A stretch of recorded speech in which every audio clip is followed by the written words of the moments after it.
Boker Tov à tous. Nous voilà arrivés à Kippour, le jour de l'année, le jour du juif.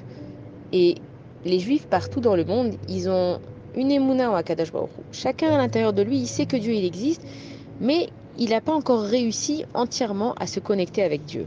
Alors que à Kippour, chaque juif, peu importe à quel stade il est, même s'il ne va pas faire Kippour, il sait que c'est Kippour. Et quand on arrive à Kippour, c'est le moment de l'année où tout est décidé. C'est-à-dire, à Rosh Hashanah, on a prié et tout. Les lettres, elles ont été écrites, les contrats, ils ont été écrits, et à Kippour, c'est signé. Et donc, c'est un jour qui est hyper important. C'est pour ça qu'on jeûne, c'est pour ça qu'on met pas des chaussures en cuir, c'est pour ça qu'on passe, les hommes, ils passent leur temps à la choule, les femmes, elles s'occupent des enfants à la maison. Et quand on arrive à Kippour, on a bien sûr envie de se faire pardonner de nos fautes, mais c'est un petit peu difficile cette perception de la faute. Ça veut dire quoi fauter? Ça veut dire quoi faire du mal? On sait que s'il nous arrive des choses pas bien dans notre vie, c'est parce qu'on a fauté. Mais quand on va faire le vidouille, quand on va se confesser avec Akadosh Baruch Hu, on va dire des mots, mais si on étudie vraiment à quoi ces mots font référence, on se rend compte de combien on a fauté.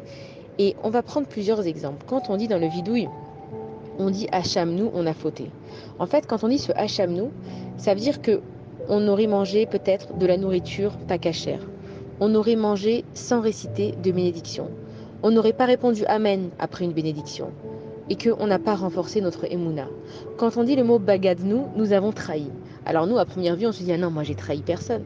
Mais quand on dit Bagadnou, ça veut dire que j'ai pas été concentrée assez pendant la prière peut-être. Ça veut dire que peut-être même les bénédictions que j'ai faites, je me suis pas assez concentrée. Ça veut dire que j'ai perdu mon temps aussi avec des pensées futiles et que j'ai pas respecté la synagogue. Quand je dis par exemple Gazalnou, on a volé. Moi je me dis ah non, moi je suis quelqu'un d'honnête. Ah non, moi je vole pas. Mais Gazalnou, ça veut dire que j'ai été hautain et j'ai cherché des compliments. J'ai révélé le secret que quelqu'un m'avait donné. J'ai fait du mal à quelqu'un d'autre. Et j'ai transgressé les lois du rapprochement interdit. Quand je vais dire par exemple Rachanou, on a accablé le juste. Ça veut dire que j'ai pas fait attention si j'ai causé du chilou lachem. Ça veut dire que j'ai pas été prudent avec la propriété des autres. Ça veut dire que je me suis impliquée dans des conflits.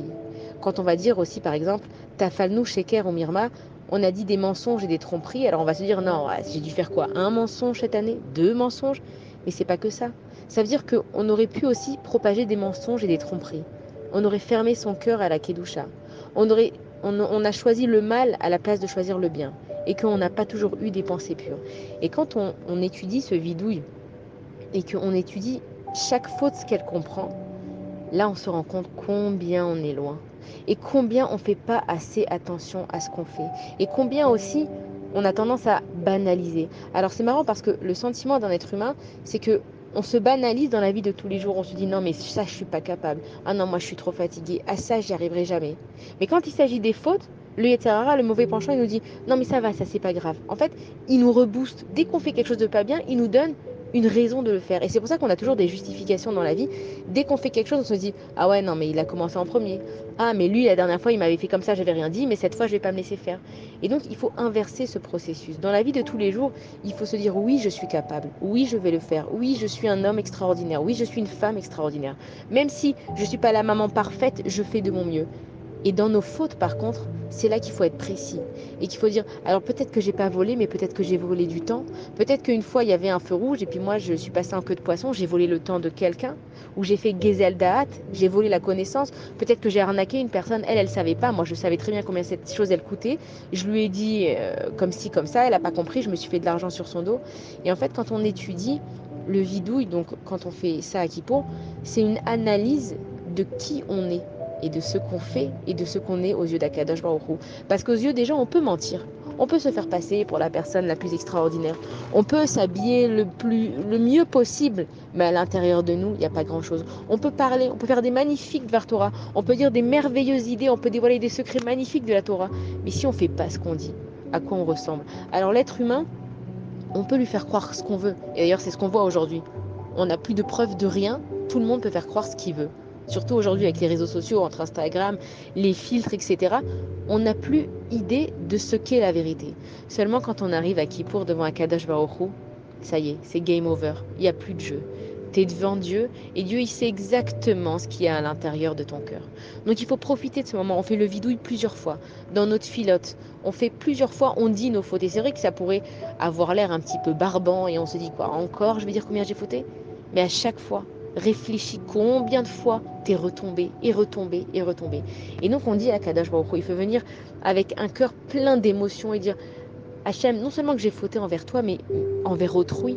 Et donc finalement, s'il y a des choses qui m'arrivent dans ma vie qui sont pas bien, c'est parce que j'ai fait du mal aux autres, même sans le vouloir, parce que on n'est pas des gens mauvais, on n'a pas envie de faire du mal. Mais des fois, on ne se rend pas compte de l'intention qu'on met dans nos choses. Des fois, on va répondre, on va lancer une pique. En vrai, je ne veux pas faire mal à la personne, mais comme moi, j'ai eu mal, je me suis sentie obligée de répondre. Et donc, Akadosh Baruch Hu, il nous fait ce cadeau de Kippour. Kippour, c'est vraiment un seul jour dans l'année. C'est vrai que c'est dur de jeûner. C'est vrai que c'est dur ce jour-là de ne pas faire certaines choses, mais c'est un seul jour. C'est un seul jour qui va décider toute notre année comment elle va se passer. Donc, il faut vraiment qu'on se concentre ce Kippour, qu'on se mette à fond dedans et qu'on dise à Akadosh Baruch Hu, Hachem, je veux être mieux, mais donne-moi l'opportunité d'être mieux. Et comment on a l'opportunité d'être mieux? C'est comme aujourd'hui, on voit qu'il y a beaucoup de coachs de vie. Peut-être qu'il y a un réveil chez tout le monde qui se disent, on ne peut plus rester dans notre condition d'être humain comme ça.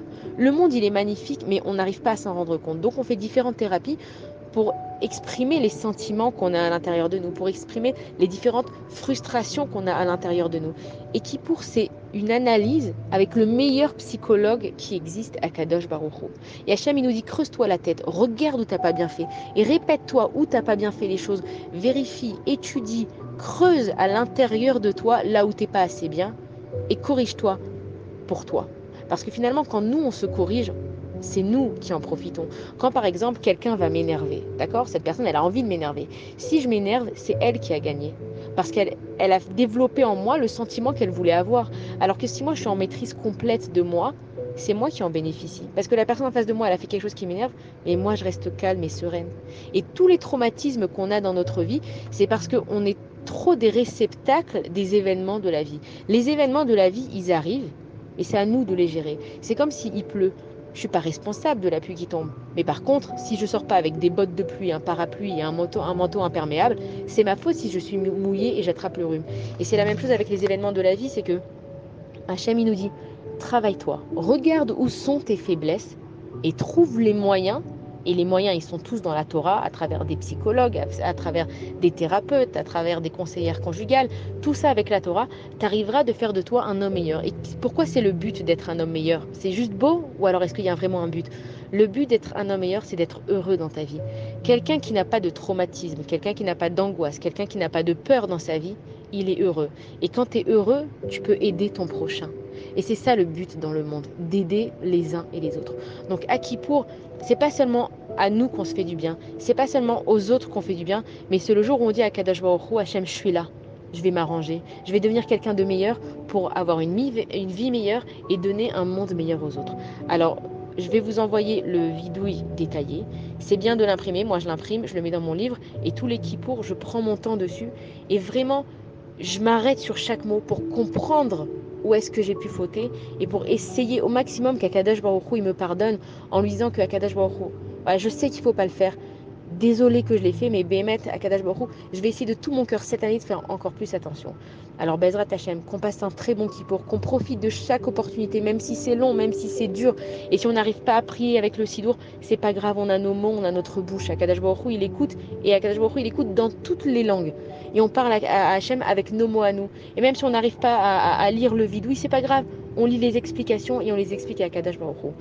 Alors Bezrat Hashem, qu'on passe un bon kippour, qu'Akadash Baruch Hu, il nous pardonne, qu'Akadash Baruch Hu, il comprenne qu'on est dans des moments de détresse, que c'est difficile pour nous, que ça fait des années maintenant qu'on est en exil, qu'on se rappelle même plus que c'est le Beth Amikdash, qu'on arrive difficilement à imaginer c'est quoi d'être heureux, et que Akadash Baruch Hu, il nous prenne en pitié et qu'on passe une super bonne année. Alors bon kippour à tous, Somkal, et si Dieu veut, des très bonnes nouvelles.